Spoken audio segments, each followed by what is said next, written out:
Hi there, welcome to the Carr Brothers Show. It's episode 115. I'm Jack.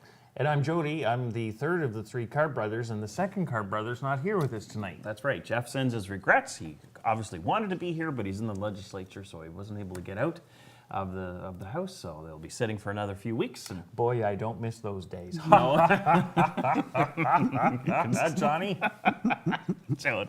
Well, we're so happy to have our viewers tuning in tonight because we have a great show. One of our good friends, Brent Buchanan, longtime radio host of KHJ Radio and a TV host as well, event organizer and a business owner as well. So we'll get to talk about that and much more. A personality Yes. in New Brunswick, especially New Brunswick, worldwide, but here in New Brunswick, here in Fredericton, a personality. Yes, and known Brent for probably 30 years, close to 30 years, Brent. So we're very happy to have you here with us. I'm happy to be here. Thanks for the invite. Yeah, no problem at all. And we want to catch up and see what you've been doing these days, and also talk about your radio career and everything you've been involved with. And how long have you been at KHJ Radio? Because that's where we first met. We're called Pure Country now. Oh, Pure Country, yes, Yeah. okay. And So no KHJ anymore? no. Okay. No. Okay. August 1993. Wow. Yeah, so 31 years this August. That's just a couple months after we graduated from high school. Really? Yeah. Yeah. Wow. Yeah, we graduated in Okay. 1993. So, Yeah. what got you interested in radio and wanting Well, to I was do a working. career? I was working full time. I was working 60 hours a week and getting paid for 40. And I thought to myself, how can I work 4 hours a day and get paid for, Same. 40 hours a week? You Right. know. And I said, radio's got to be the got to be the answer. You saw the stars, Yes. you saw lights. Yes. Yes. Yeah. So. And so it's everything and more than it could have been. Well, it's been a lot of fun. Yeah. It's been a lot of fun, and it's no heavy lifting or outdoor work, so, It's true. yeah. And You were in radio at one yeah. time. Well, that's how we first met. Yeah. Because I started at Pure Country at KHJ in the Fox and Capital FM back then. So in 1995. So you were there for a couple of years, and that's how we became friends and lifelong friends, really. Yeah. We've been Yeah. friends ever since. And you were there for a couple summers too, weren't you? Summer or two? No. Before then? No, 95? after I graduated from broadcasting school in Thunder Bay, Confederation College, I started my internship in 1995. Internship. It started as internship. And Yes, then okay. got that, and then casual, and part-time, then full-time, then back to part-time, and then full-time again. That's the thing with radio. It's like this. Part-time, then full-time. Full-time. Yeah. Carry the four. City Hall, don't forget you got that gig. Yeah, we worked at City. And what makes you stay there that long, Brent? Yeah. It's not very common nowadays. I don't Well, think. radio is not. It's not common to be in one studio. I had the same studio, same microphone, same chairs, same parking spot, Same station. same station for 31 years. We better knock on wood. I'm at the point now. What's the sense of knocking on wood? Yeah. What are they going to do? I guess it's just the fun of it. I wouldn't stick around. I wouldn't stay if it wasn't fun. Okay, you know? good. And in that, listening, it's every day. It's as if it's your first day. Like it's still That's fresh, just it's still amazing. energetic. The hardest part of the job is getting up in the morning. Right. You know, But once you're there, once your foot's on the floor, and you've got a coffee in you, you're Yeah. good to go. Wow. well, isn't that true though? Sometimes for people, like, geez, that's sometimes the hardest time. How do you stay motivated? How do you stay energetic? Current. Yeah. I guess it's the music. You love country music. Well, I love country music. I love. I was talking about life in general, but let's stick to radio for now. Let's not go yeah, too let's deep. go. Yeah, let's don't get too deep. Come on. Yeah. Oprah. We'll be writing a This song. isn't the Oprah show. No, we'll be writing a country song. Yeah, exactly. Yeah. I guess it's the love of country music. I guess it's the love of radio. I love radio. You know, radio's changed over the years, but it's still a lot of fun. Yeah. It's still immediate. You know, you're still on the air. You still get a birthday on or a late bus on. He still has a great radio voice. Yeah. Always has had a great radio voice. I don't know about TV face. The face. I got a face for radio, Jody. Yeah. So did you? I'm not helping here, am I? No, it's great. You're a big help, Joe. Oh, good. Yeah. Did you always want to be on the radio growing up in high school? And did people you know tell what you had a great voice? No, you know what happened? I was working at a grocery store, and it was the grocery store where twice a day or 3 times a day, the store manager would go on the radio and say, we've got bananas on special in the produce department. I remember that. Harley Clark. Well, I don't from know about that Sobeys. much detail, but But he would say, okay, this is on special in the produce department, this is on special in the meat department, blah, blah, Come blah, on blah, down blah. and get Come on down and see us. remember that. And he said, I got to go down to the mall and get a haircut. You're doing the radio thing. And I said, okay. Wow. So, and that was my radio debut. doing From this. the job site on the other side. Yes, And yes. you loved it. And I had fun. I said, It's a good gig. I could do this for the rest of my life. And did you have to call in? Is that how you did? You called in? You just called them in at a certain time, and they put you on the radio. And live. was it live? Live, yeah. Oh my gosh. So how did you feel like your first I was few nervous, times? sure, yeah. That was your big moment. That was my big break. Yeah. And the crowd came in for the bananas Yes, and the the oranges. bananas. They said, "Where's all the bananas?" Buchanan was just on the radio. The papayas. But we have monkeys. Wow. Yeah, that's crazy. Mm-hmm. So with being the host of Pure Country, a lot of times when concerts come into town and things like that, they'll have the radio stations will be the sponsors of the Mm-hmm. event, and they'll get the host to introduce the acts and things like that. So tell us about, I've seen pictures, I've seen you We've been with at the shows. stars.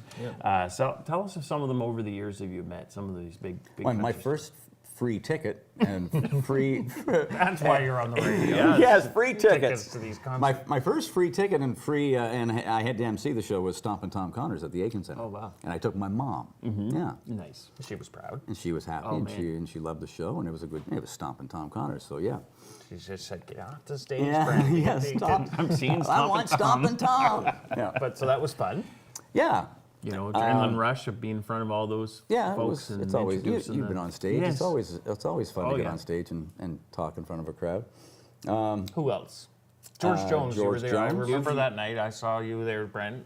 Yeah, and that would have been maybe no, we least saw one of the them in- times. We all went in 1998. Well, And that was the show that I was supposed to MC. Stephanie Beaumont was the opening act, and we had winners that were supposed to go backstage and hang out with Stephanie Beaumont. So I took the winners backstage with Stephanie, and I was supposed to introduce George Jones. And I'm backstage with Stephanie Beaumont, and all of a sudden I hear the Jones boys on stage. And I'm thinking, oh, I missed my chance. So I ran around, got backstage, and Pee Wee was George's road manager, an old guy. And I said, Pee Wee, did I miss my chance to introduce George Jones? And he goes, yeah, sorry, man, the Jones boys are on stage. And I said, oh, man. So, like, just over my shoulder was Nancy Jones. And she goes, where are you sitting at? And I said, oh, way up in the nosebleed section. And she goes, well, would you want to sit with me? I said, sure. So we sat on stage behind the speaker. Yep. And Rosie was way up in the crowd, and she could see my cowboy boots sitting. That's where you were supposed to sit. Yes, exactly. Meanwhile, George Jones is out there playing and singing along, and he's looking over at Nancy and saying, this guy? who's this fella mowing my grass? You know? How'd he squiggle up there? Yes, exactly. And I sat there the whole show and talked to Nancy the whole show, and that sort of struck up a friendship with Nancy, and we emailed back and forth, and they were playing in Bangor one night a few years after that, and said, why don't you come to Bangor and hang out with us? And went down to Bangor and seen the show down there, and went backstage at Harbor Station and had seafood and steak with George, and Ronnie Prophet was the opening act there. So yeah, it's been a lot of fun. It's quite something though. You almost have to pinch yourself that you're friends with Nancy and George Jones. You know, I mean, Yeah. get to hang out. And, Yeah. You know, quite something. But we were at that show. We all went. The reason why I remember it was 1998 because Hunter, my son, was only about like a week or two old. Right. And normally, you know, you don't leave your infant. You know. Oh. No. But we did. For George Jones. George Jones. Exactly. And I remember that because they closed the bar. They said they were sold out, and they didn't want anybody else drinking at the show because people were overindulging in Right. themselves. Really, yeah. And they said, okay, we're going to close the bar a little bit early. yeah, I don't remember that. And That's usually what happens at a George Jones show. okay. Right. And was there more to that story? Did I cut you off? No, I think that's it. And so that's George Jones Wow, and yeah. Nancy. And name some others. Well, I- got some other millions of other stories, I'm sure, and people you've met. Merle Haggard. I met Merle in Hamilton, Ontario, in the lobby of the hotel. I knew he was. You weren't there on business. You were just stalking him. Well, I was stalking him. I said that to him. I said, Merle, I've been stalking you for a while. I've seen you like 4 times. And we went to the show the night before, and we knew he was staying in that hotel, the same hotel we were at, because his bus was parked outside. And we were in the lobby, and Freddie Powers walked off the elevator first. And I said, well, Freddie wrote "Let's Chase Each Other Around the Room" and "Twinkle Twinkle Lucky Star" and "Natural High" and a whole bunch of great songs. And so I said, if Freddie's there, Merle's close by. So all of a sudden the doors opened and Merle Haggard walked off. And I said, ooh. And I gave Rosie the camera. I said, Rosie, don't screw this Don't picture mess up. this up. This is a big deal. Exactly. And she that didn't. was- She didn't, because that's part of your collection. The Yeah, pictures. yeah. And Garth Brooks and Alan Jackson and Shania Twain. It's just that's part of the Part of the gig. gig, and it's a fun part of the gig. It's- you know. yeah. But they put pants on one leg at a time, just like you and I. Yeah. More expensive, but Well, just like Tristan Horncastle's latest song, you know, dishes. We all put dishes in the sink, so I know. Where's the that? closer we think. yeah. Well, that's pretty cool. That is really cool. And then now, Julian Austin, you're great friends. He's one of your best friends. Yeah. Julian Austin. Yeah. How'd that friendship? And you were a best man at each other's wedding. Yeah, he was my best man. I was his best man. We met each other at broadcasting school. We went to broadcasting really? school I didn't know. in St. John. Yeah. Myself and What else can you tell us about Julian? myself and Julian and Freddie Mac from Bounce. Really? We all were in the same class. And Julian. That must have been something. It was something with Julian. With Julian in the yeah. Oh yeah, to especially. stay focused Thank God on he the- went into singing instead of broadcasting. So that's how the friendship started. That's how the friendship started. We all parted ways after school, and then I was downtown outside of Sweetwater's The Rock and Rodeo, and there he was standing outside the sidewalk, and he goes, Brent, you got to come back to my place and listen to my country album. And back in the day, at broadcasting school, he was an old rock and roller. He liked Aerosmith, and he had a band called Toys in the Attic back then. So I went back to his place, and we had a couple of beer, and he played me Back on Track, which was his debut album. Phil McGeehan wrote a lot of those songs from Stanley. And it was great. They had dashboard lights and windows and all these great songs. Yeah. Well, and I got to hang out with you and Julian there a couple times. One time, particularly, you let me kind of tag along. And Where was that at? I don't think that ever Boys happened. Town Did it? Didn't we sign a waiver on that one? Yeah. It was Boys Town or Doketown. It was an outdoor festival. Okay. Matt Minglewood. Oh, that was. I know it was very memorable. the But ride for sight. The ride for sight, probably. was that what it was? Yeah. It was Matt Minglewood and Julian, and those are the two main acts. And Yeah. anyway, I got to hang out and stay the night, and what a lot of fun. And we stayed. We did a little bit Ponds, I of think we stayed at. Rogersville with Rhonda Vincent. Remember Rhonda Yes. Vincent in Rogersville? Yes, that's right. We had a good time that weekend. That was fun. That was good. Fun. Where else did you go on Monday? Where did you get to on Monday? Yeah, that's how it went. Did you Yeah. get home? Oh yes. Yeah, we got oh, Jack yes. home. Yeah. All in one piece. Well, yeah. So that's good. Well, so that's a big part of your career. Obviously, it's a huge part of your career, and it's taking you all over the place, and you met people all over. Who are some people that you have yet to meet that you would like to meet? George Strait, Yes. Yeah. Yeah. Reba, Dolly. Oh wow. Yeah.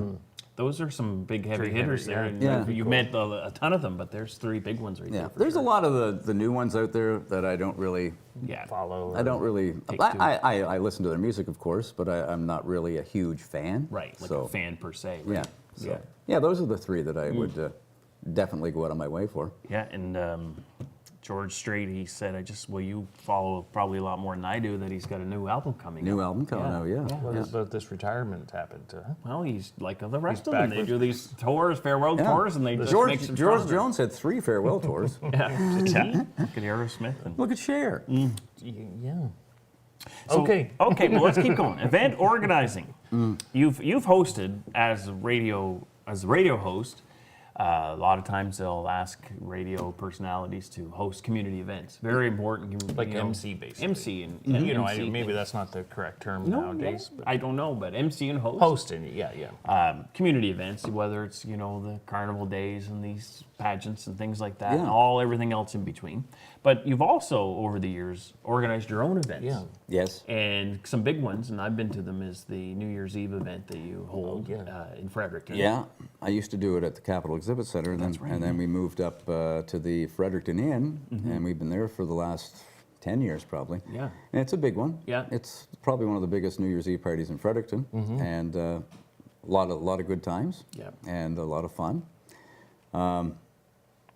And I do the the Tattoo Expo. There's a Tattoo Yes. Expo in town that I also do as well. So And you just had that just a couple weeks ago last week. yeah, And how's that going? it's going good. It was the 5th annual. Wow. 5th annual Tattoo Expo, the Freddie Tattoo Expo, and about 110 tattoo artists in town from as far away as New York and Boston and British Columbia and Newfoundland and all over. That's way more than the psychic fair, Yeah. isn't it? I think so. I I think think so, I'll yeah. have to double Why check would I that, Joe. compare that with that? There's not a lot of tarot card readers out there. No. No. Wow, that's a lot though. It My is. point, It is a lot. there's We have piercers there. And how many tattoos have you guys got put together?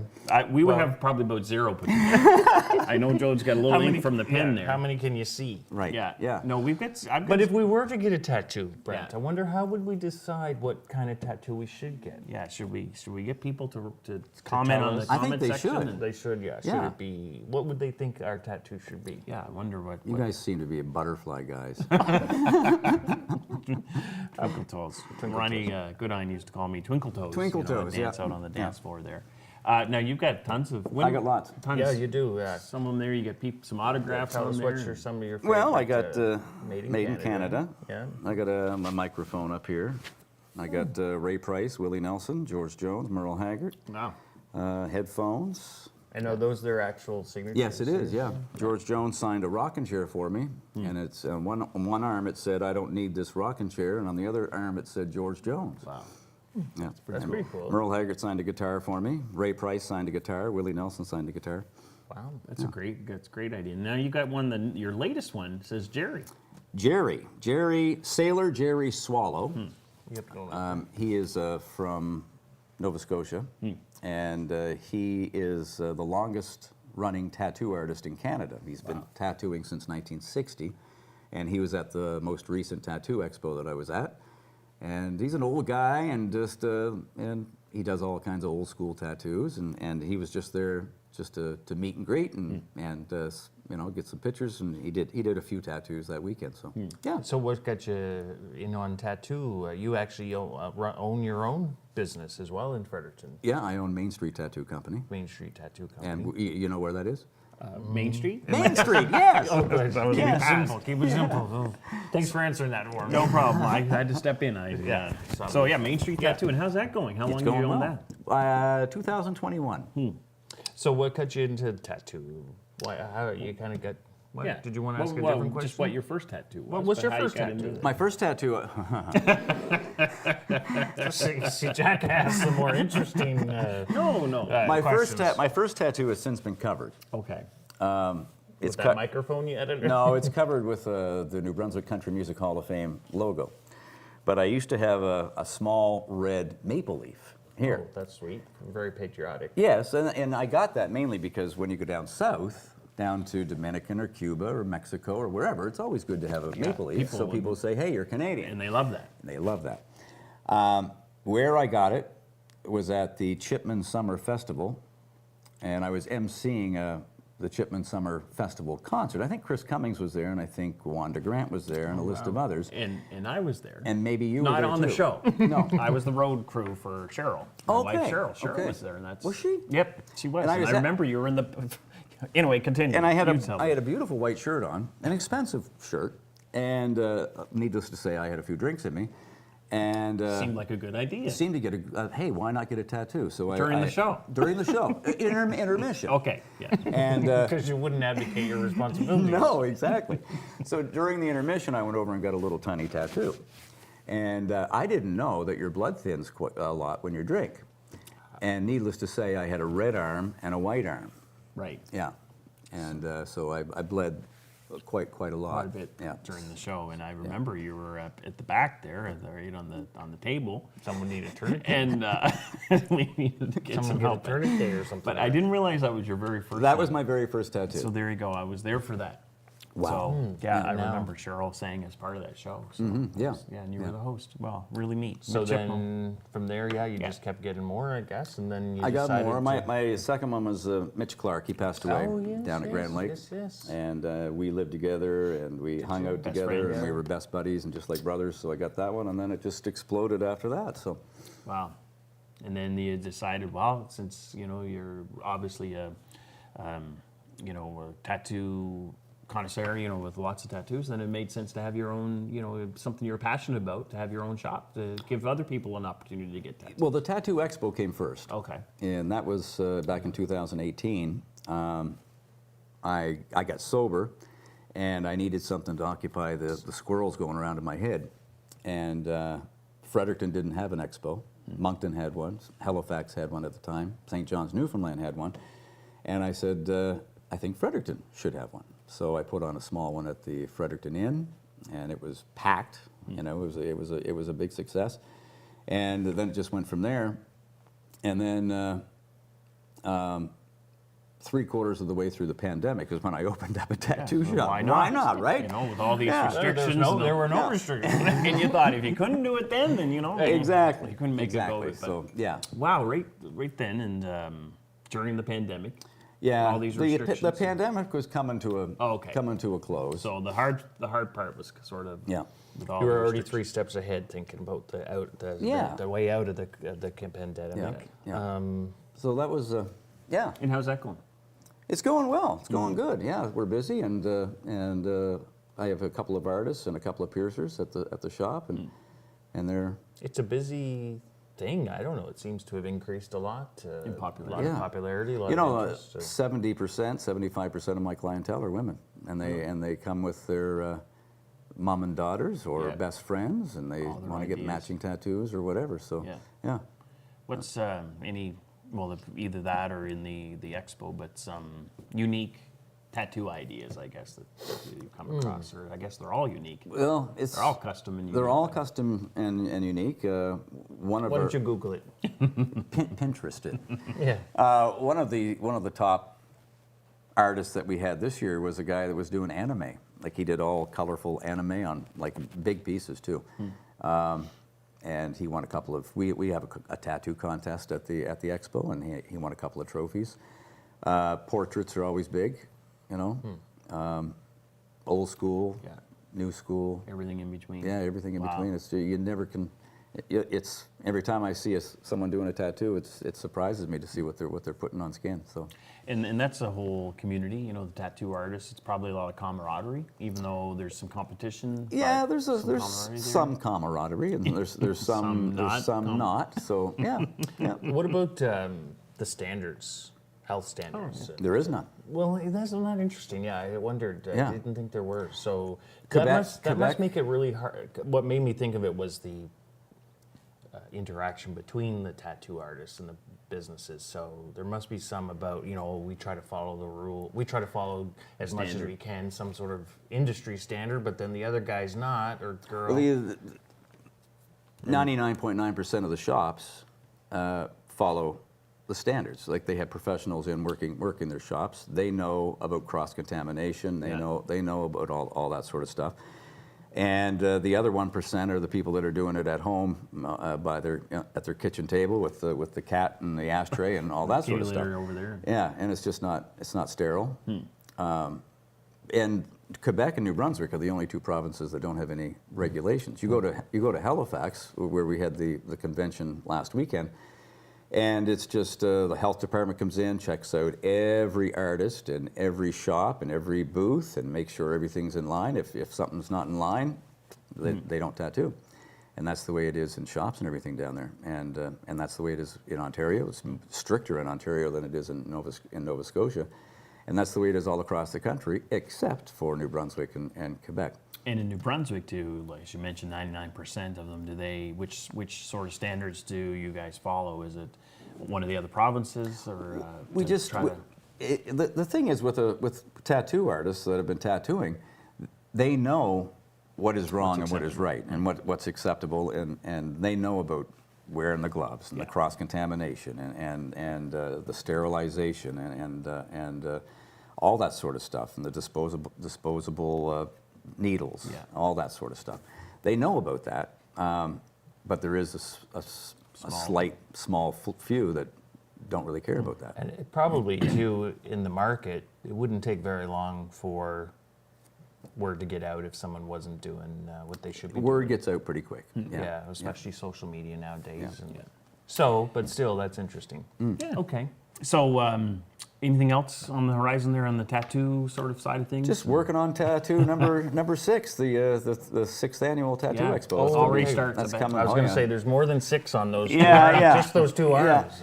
No, the Expo number 6 coming up in Okay. April of next year. So And that gets started right away, right? Just to keep. start planning already. Yeah. Now let's go back to music, because you have a TV show that's just launched, and it's on a different community channel, but on Rogers TV. Mm-hmm. And tell us about that. The name is called "There's Always a Song." There's Always a And Song. it started last week, and It started airing last week.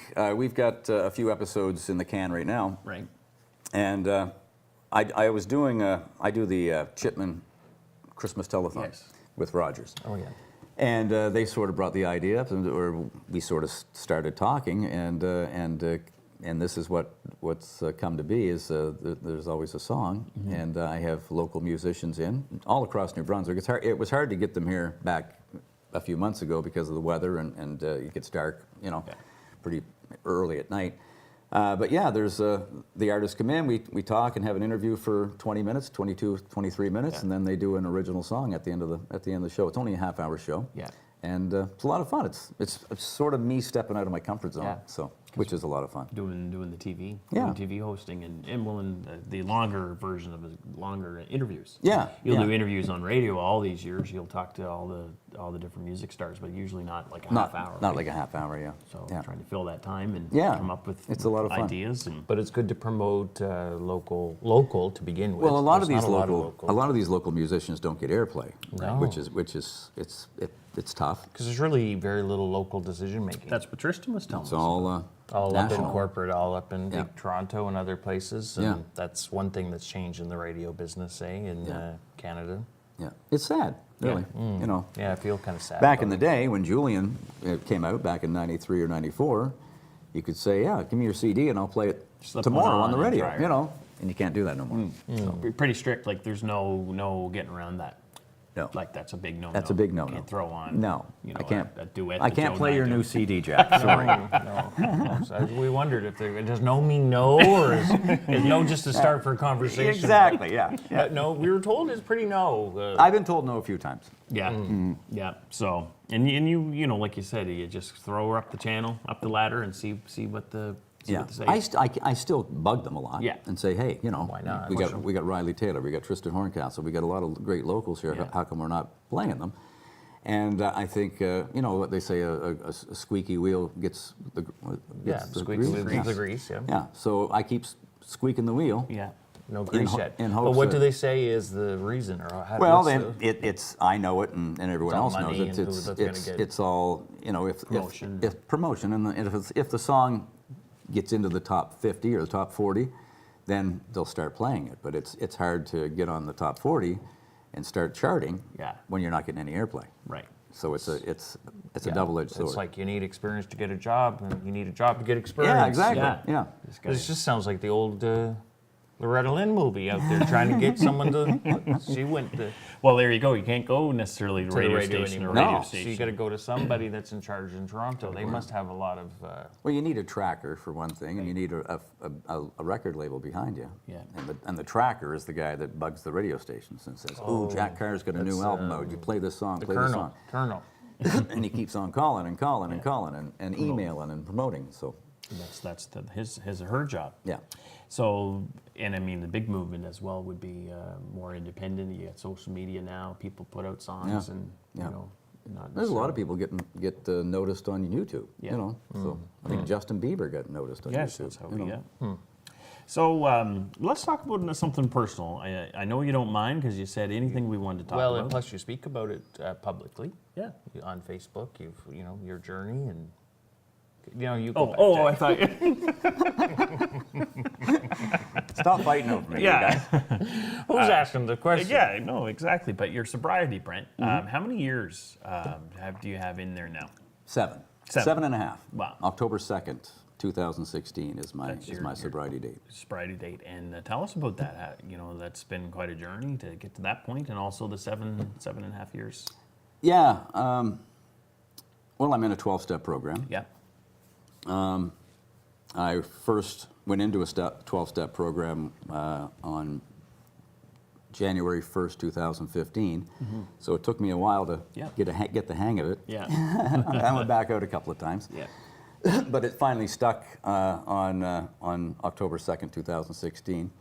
And, you got to work at it. And it's not easy. But I had a drinking problem. There's, it doesn't really matter what your addiction is. It could be shopping or gambling or sex or food or whatever. It's all up here. So I realized that my problem was my self-centeredness, and it's just it's a journey. Yeah. And every day is a journey. So, and it's a battle. One day at a time. One day at a as it time says, is what they say, right? Yeah. So, And you, I mean, obviously it's difficult to talk about yourself, which is funny from a public person, but yeah, it is still hard for you. But you share your story, you share your journey that kind of gives you. I usually share it once a year on my your sobriety anniversary. date. Yeah. Yes. Yeah. Okay. Yeah. And when I do that, I normally get 2, 3, 4 messages, direct messages Reaching out. on Facebook for people reaching out. So that you've influenced you speaking out or reminding people. yeah, of and your people do, anniversary. they just want to know how did you do it? Yeah. I have a relative that is going through the same thing that you went through, or I'm in trouble at work and blah blah blah, or I got a DUI. Do I have a problem? All that sort of stuff, and it's just and that's part of the program that I'm in. It's pretty much three steps: is find God, clean house, my personal house, and help others. So, and that's where the post once a year usually happens, is just to try to help others and try to just put a bug in their ear, Yeah. Yeah, So. you can do it, they can do it, Yeah. and maybe people can do it. And you mentioned in some of those posts too, though, like you would be drinking through the day at work, or I never drank at work. There's probably mornings that I shouldn't have driven into work. Oh, okay. So that's where, maybe that's where There's a difference. As your lawyer, Exactly. Let's stick to the right words here. Right, yeah. But yes, okay. Yeah, But right after you could work. barely, do well to even function during work, I guess. It's Yeah. just either being exhausted, tired, hungover. whatever, Oh, you it was still just, have, you know. there's times now when I think, how did I ever, I suppose younger helped. Yeah, being younger helped a lot. But the shift that I have at work from 6 a.m. until 10 a.m. is perfect for a raging alcoholic. Yeah. Because the bar's open at 10. I'm off work at 10 and the bar's open at 10. Whew. Awesome.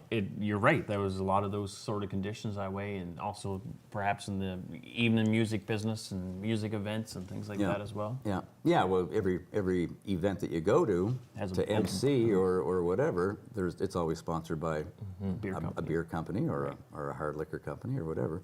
And so yeah, it was a struggle for a while, but you just gotta Just keep going. Keep Get your going. foot on the floor one day at a time, and Yeah. get up in the morning. Keep get up going. in the morning and go and do it. But yeah, I had it going pretty bad. I was drinking every day, 7 days a week, not just 1 or 2 beer a day.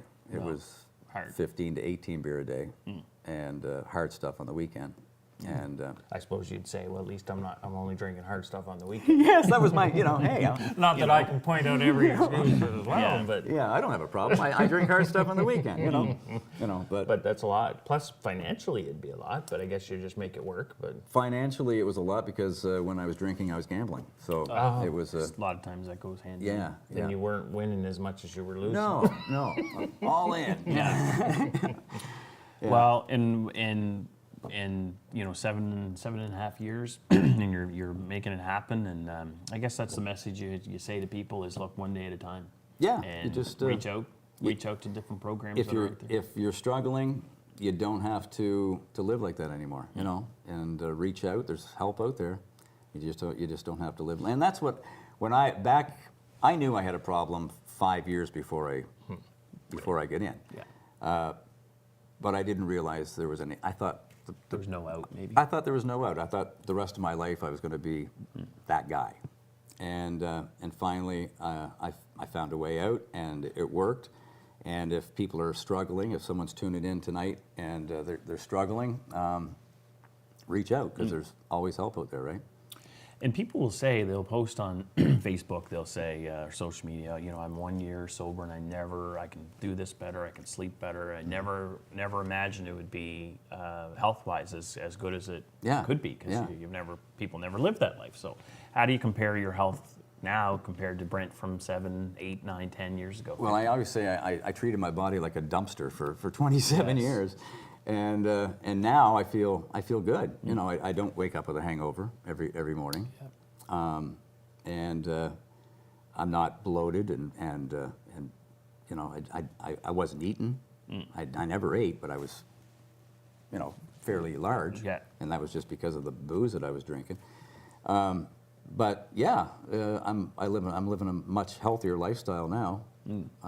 People might maybe tune in and say, "Look how skinny the guy is." I'm on Ozempic. I'm on this diabetic drug. Right. Oh. Yeah, I've heard about that. Yes, I was thinking the Olympics, but no, that's Ozempic. Oh, right, Ozempic. Right, yes, you're on that. It does look like Olympics. It does. Yeah. My writing's not, printing's not This that is great. what all the stars. This is what all the stars are on. I am on the Olympic cribbage team. The cribbage tournament. How many years in a row now? But yeah, that's what Oprah's on and everyone else is on. Yeah. Okay. But I'm on it because I'm a diabetic. Oh, okay. That's what I was wondering. So it's not to lose weight per se. No. That's just the side effect. That's the side effect. But you're diabetic, and that's a diabetic drug. A lot of people are taking it specifically How do I find to out lose if I weight. have diabetes? You're fine. You're fine.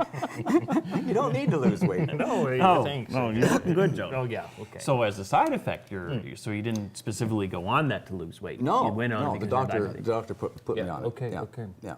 And there's a lot of, I don't know if it's debate per se, but different studies on one side or the other. The people that don't have diabetes are on Ozempic to specifically lose weight, and there's side effects and pluses and minuses. But there's a lot of people with diabetes that can't get the drug because a lot of people that don't have diabetes is on the drug. So there you So go. it's either a they're not shortage. available Yeah, or the there's a price shortage. goes Yeah. up. Really? Yeah. I didn't realize that. Yeah. So it is. It's when I first went on it back in November, it makes you feel sick, makes you not nausea, and you're tired all the time. And now, after being on it for those last 4 or 5 months, I'm starting to feel better now. Or those symptoms just feel it's normal just now. yeah, exactly. Yeah, exactly. So it's starting to kind of level I'm out. starting to there. level out now. Yeah. Oh, well, good, good. good. So you're feeling good. Yeah. Good. And now, what about if you're back around at these shows or out at these not the clubs, but the halls that have some sort of show that you might be hosting, and what if there's a bar or It doesn't bother me anymore. it doesn't bother you? It didn't No. or if you're out somewhere and someone else is having a drink, it doesn't seem to bother you. No. Right? Isn't that great? No. Yeah, my first major time going back was emceeing Harvest Jazz and Blues. Oh, geez, let's just start out small. Yeah, let's start out small. Okay, Yeah, let's that's just really tempting. Yeah. Going across the desert the first day. So I almost had a year in because my sobriety date's October 2nd, and Harvest Jazz and Blues is in, or the Harvest Music Festival is in September. So I almost had a year in, avoiding all these situations, trying to anyway. And so I said to my boss, I said, "You got to picture yourself. Pretend that you're addicted to cake." Yeah. And they have a big table, huge table. And all your favorites. With all your favorite on a cake. cruise in the midnight buffet, Yes, chocolate chocolate cake with boiled frosting all over the place, and people are coming up to you with Telling you pieces how of good cake, it is. and they're waving the cake under your nose and all this stuff, and then you go backstage and you think, oh, they probably don't have any cake backstage. Sure enough, they Twice get as free much. cake, Free. free cake backstage. So I tried to paint the picture of this is how scenario. hard it is. But I did make it through. I called my sponsor and talked to my sponsor, and he talked me down off the ledge. But yeah, it was tough. And then every year it just gets easier and easier. So it doesn't bother me. I just when you're out at these things, they say, if someone comes up to you and, hey, I'll buy you a drink. And I said, no, it's Coke, but I'll say, I already got a rum and Coke. I'm good. So That's a good strategy. Like different strategies like that, right? Yeah. How do you, or have you gotten into the no beer? Do you think I does do. that help? Does that give you Help or anything hurt at you? all? Is it something you've tried? I try it when I'm barbecuing. you know, when I'm out. Just before supper time, Yeah, it's nice out on a Sunday night, and that's the best time to have a drink. I'll have a near beer. Yeah. And then and that's it. Yeah. You know, But I don't sit home and drink 12 near beer. You know, especially when they cost just about the same amount. Exactly. What a waste of money. I have about 2, and by then, that's all I want. Yeah. 2's good. But waste of money. Just trips to the bathroom, you know. Yeah, anything. exactly. Who would Yeah. do that? No. Yeah. No. But then I've seen where they have like non-alcoholic rum, spice rum. Yeah, yeah. So I thought, never what knew would that. that be like? So Yeah. what Did you ever try I it? had. Oh, is that what you? I did. Oh, I didn't know Like- that's what that was. Yeah, well, it smelled real. Yeah. And then it was a little sugar. It's a little sugary or sweet, but to me, it just seemed like it's kind of like it's not the same thing. Yeah. You know, so I feel like it's not the same thing. But I'll have the no beer, and I don't think that when I drink it. So I guess it's all in the mind. Yeah, in but a the way. no beer, there's so many different kinds of no beer. Some of them are terrible. And then Yes. some of them actually taste like a Like beer. beer, Yeah, and they taste pretty good. So Well, there. But the market, actually, the sales in the market of no beer and non-alcoholic is going just up. going up. Yeah. It's just ballooning. Yeah. Like and mocktails now, and now if restaurants don't have it on the menu, they're the outcasts. So it's kind of like gluten-free food too, I guess. But I'm not into that. But anyways, the non-alcoholic, there's a lot more options out there. yeah, totally. And the market is interesting. The market. increase in people Oh, buying. yes. Yeah. Yeah, yeah. Yeah. The New Brunswick Country Music Hall of Fame. Back to some country Oh music. yes. Yeah. What's your role? Do you have a role in that anymore? Or do I'm you used to? I'm the recording secretary on the board of directors of the New Brunswick Country Music Hall of Fame. How many times have you been in that position? Like, as long-standing? Last or- year and this year. Oh, yeah, Right okay. now, yeah. And I don't know when they're going to let me go and not do it anymore. I don't know how long the term is. Right. But But you're always And you're a you member of- promoted it for years. Like you've Yes. done the awards too. Oh, way back with Aubrey Hanson. You were well, involved? Aubrey Hanson, he was the founder of the New Brunswick Country Music Hall of Fame, and he founded the Hall of Fame in '84. And it was, you know, he of course Aubrey was a legend. He used to do the shows at the Devon Middle School just down the road here, and a lot of fun. And he had, of course, all kinds of the legends on the show. And Aubrey he used to come into the radio station on Fridays with Aubrey's picks, and he'd play a couple of songs from New Brunswick Country Music Hall of Famers. And his last show, his last performance before he passed away was at my house on New Year's Eve. Oh, wow. Yeah, him and Faye came over, and he brought his banjo, and he played with Melvin and Alan, and down in the basement, and then he did 2 or 3 songs, and he said, then he went home. Yeah. Wow, that was quite something to But have. yeah, the Hall of Fame is last year it was in Fredericton. This year it's going to be in Fredericton as well at the Fredericton Inn, and then 2025 it'll be in St. John, New Brunswick. So, And are you a member inducted in the Hall of Fame? yeah, I was thought inducted. so. I was inducted in 2014. So now, what feeling was that when you? It was got to- pretty awesome. Yeah. It was very humbling, and it was just to get a call from Ivan Hicks, Ivan of the amazing fiddle player Ivan Hicks. He was the president at the time. Vivian, I think is his wife. Yeah. Vivian, yeah, Yeah. yeah. So I knew something too. Yes, you did. So you do. But to get a call from Ivan and say, "What are you doing on October, or whatever?" In 2014. Suppose you were thinking, they want me to host. They want me to it. MC again. And then he said, That's cool. You've been nominated to be inducted." And I said, "Wow, that's pretty awesome." Yeah. And you're also on another Wall of Fame. You're in the Minto Country Music Wall of The Fame. Minto Country Music Wall of Fame. And yeah. that was for your music. I don't play music. I wondered though. No, Yeah. I don't play music. I don't sing. But I just Well, you have passion. my and love looks. and- It's all It because of is my what looks. It is. Yes, I meant to say yes. Yes. And I mean, that's another honor. Of Have course, you all ever the done music- like backup or? I do the giddy up, boom bop, Yeah. boom bop, Okay. mama. And nailed Yeah. you nailed that. Yeah. Nailed it. Yeah, Elvira. But Bob Henry from CHSJ in St. John, he's since passed away, but he was a radio announcer that was in the New Brunswick Country Music Hall of Fame. And there's been a couple over the years that have been inducted, but Not that many. no. No, that's something. So what's the store in the future? Do you have any projects, anything new, anything you're working on, anything you want to talk about? Well, I got the Fredericton Tattoo Expo coming up in Yes. 2025. I'll have a New Year's Eve show coming up. Okay. No, not really any details just yet Okay, on nothing that, to but really that's, announce yet. I know the date.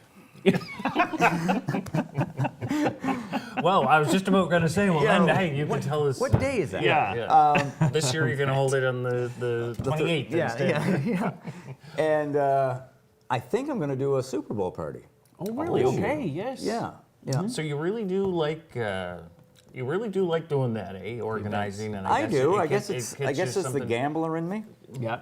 Because there is a bit of a gamble. risk, Like, are you right? going to have anyone buying tickets? You got to lay out money. Yeah. Do you have to lay out money up front? Sometimes you do. I Like if you suppose bring contracts, but act- you've got a good reputation, so that helps. If you bring acts from out of town, big acts, you got to pretty much Deposits put or- down a 50% deposit. Right.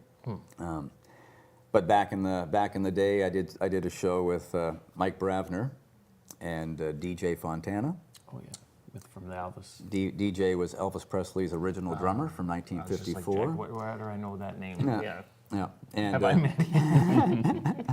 Yeah, but really? DJ Oh, yeah. DJ came up and we did 4 shows together. We did the Imperial Theater, the Playhouse twice, show up in Chatham, and Moncton, I think it was, and DJ. And what we did was we recreated the 1968 comeback special with Elvis, and DJ was on stage with Elvis, and DJ didn't have space on that tiny little stage for his drum kit, No. so he mic'd a guitar case. And he sat there and played the drums on a guitar case while Elvis was all dressed in the black leather and playing the guitar. So you can, when you're watching that television special, DJ's right there on stage with Elvis.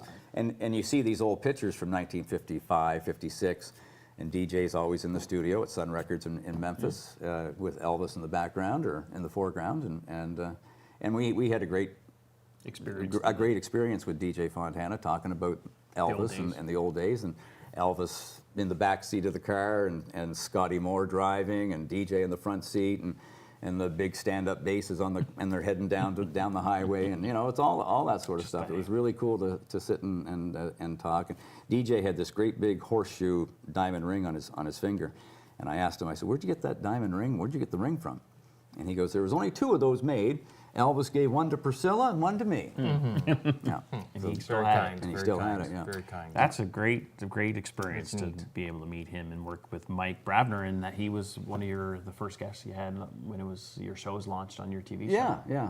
A lot of history. Yeah, Mike Bravner's a great guy because he loves music so much, and he just, when he talks about music, he vibrates pretty much. He just loves music, and he loves to talk about music, and he's a great songwriter, and he's a great musician, and he's a great talker too. So Great storyteller. Yeah, yeah. What does he do for regular?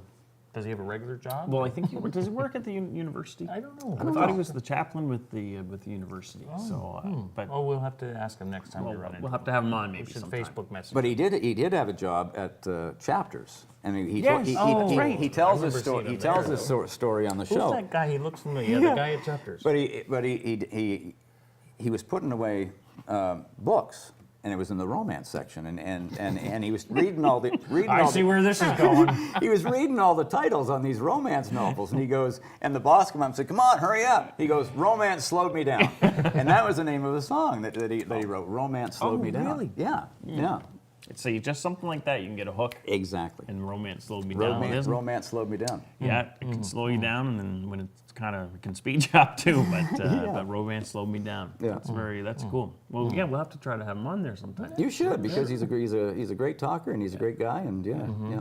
Well, anything else you'd like to add, Brent? Anything we're wrapping What are up you guys here? up to? What are we up to? Well, I'm busy with real estate. Oh, and this I is really- the spring market. What do you do? I'm a lawyer what now. have you been I doing know you these are. I became a lawyer. I went from politics. I did it backwards. Where were you when I got my DUI? Yeah, and I don't. But you any don't of do that sort I of don't stuff. do any no court work. Okay. No, it's just too nerve-wracking. Isn't that where lawyers hang out, in court? Yes. So I just You did that wasn't you didn't That's take not what I to wanted. that as much. No, I do property transactions, wills, okay. estates, Interesting. and stuff like that. And you do no public scrutiny. It's Yeah. You really do good. some workplace. Workplace investigations if there's a harassment complaint or discrimination. I'll come Interesting. in and ask the questions and then do a report for the employer Yeah. and see if it's founded or not. And Cool. This will be the first time, this election will be the first time, well, unless someone else with the last name Carr puts their name on the ballot. But there's still time, folks. But Guaranteed to be elected. Yeah. first time in 25 years that there won't be a 30. Carr brother anyway. 30 years, yeah, since 1995 on the ballot. And Jeff's not running either. No, he's not very Wow. often. Yes. Wow. So it's kind of, my mom is quite happy about it Yeah, all. it's a little break. We are So too, what I was, guess. what was politics like? You guys must have enjoyed it. Oh, yes. Oh, yes. Yeah. Yeah, I was there, 19 years. Jack was Elected 6. for 6. And involved it before that and after that. Yeah. But Did- it was did- like people, Yeah. helping people, being with people. There's You a gotta lot like that's- people. Did Or you, should, really get, anyway. did you really get phone calls at 2 o'clock in the morning saying my street light's out? I did, but it went to message. Okay, yeah, good idea. No, I never did it that I know of that late. Like maybe on my cell phone. I know you went to a suppose, lot but- of breakfasts. Yes. Yes. A lot of community events, and Yeah. I just model after Jody, Keith Ashfield, a lot of the Horse Smith, those MLAs that went to their community events. Yeah. So I went to a lot of breakfasts, a lot of turkey suppers. Yes. And they were good. Yes, they were. But what was happening was if there were 2 breakfasts that day, I'd look for the third one. And I'd go to 3 breakfasts in the same morning. Really? And a lot of times, yep. And I'd kind of like the first one would be a full breakfast. Yeah. Then the next one would be maybe toast and coffee. Wean yourself down. Wean me down. I had a problem.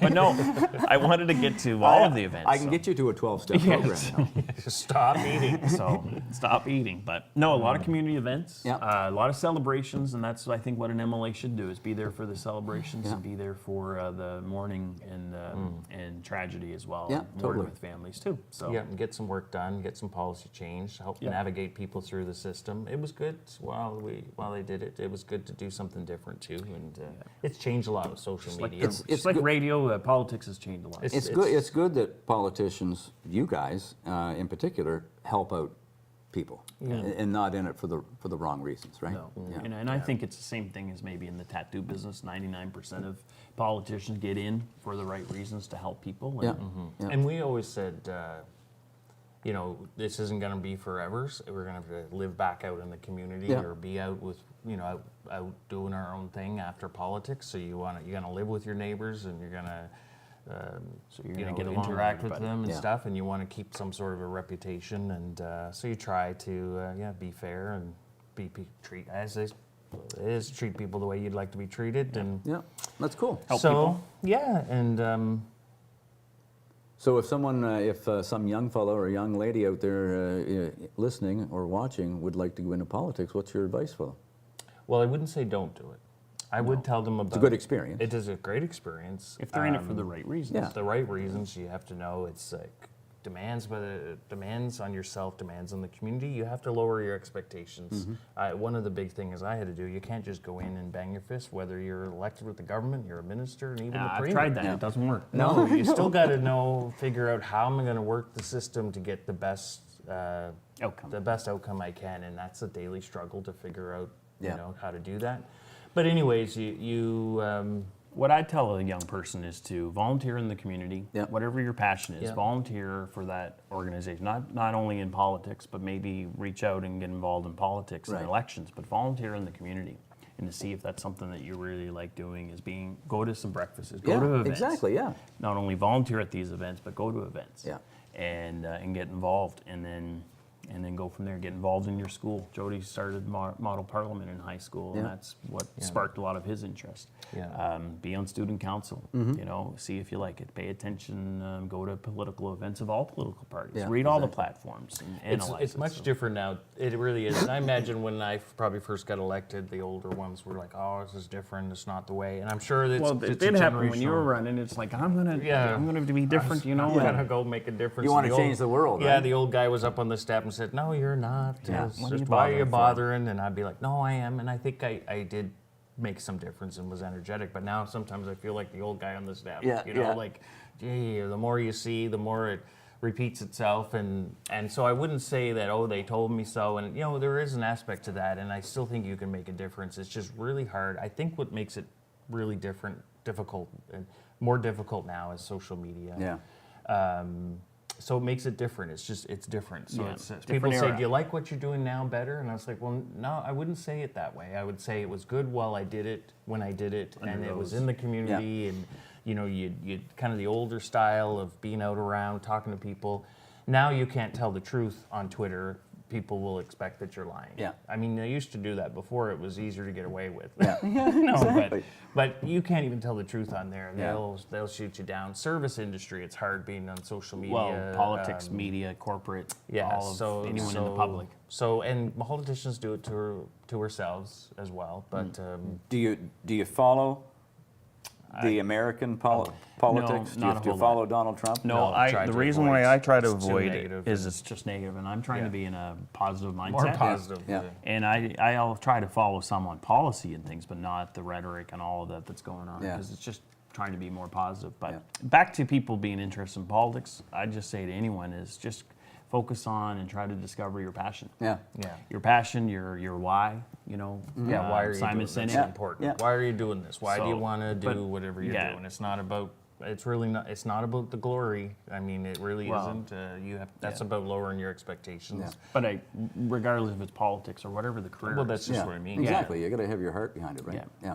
Yeah. Yeah. Well, I think we're running out of time. Yes, we're running out of time. If they Okay. don't stop us, we'll just keep going. Here. Exactly. Well, Brent, any parting words that you'd like to say? I guess a lot of your viewers, a lot of fans there, Well, people that you're an watch it. icon out in the community, and we won't let you stop. We won't let you go here tonight. But you think about those community events, and I think of some of the older people, especially the ladies, but the men too, out in the audience. You're just a fan favorite. And Well, you're I- all of our fan favorites. I out in enjoy the doing it, community. and just like you guys, you guys enjoy doing it, and I enjoy doing it as well. So it's a lot of fun, and I had a lot of fun tonight. Well, we certainly had fun having you. Yeah. Love you. Yeah, and Love we're you really too, bud. proud to call you our friend. Yeah. Oh yeah. Thank you very much for our viewers watching here on the Carr Brothers with Brent Buchanan. And with that, we'll say good night. Good night, everyone.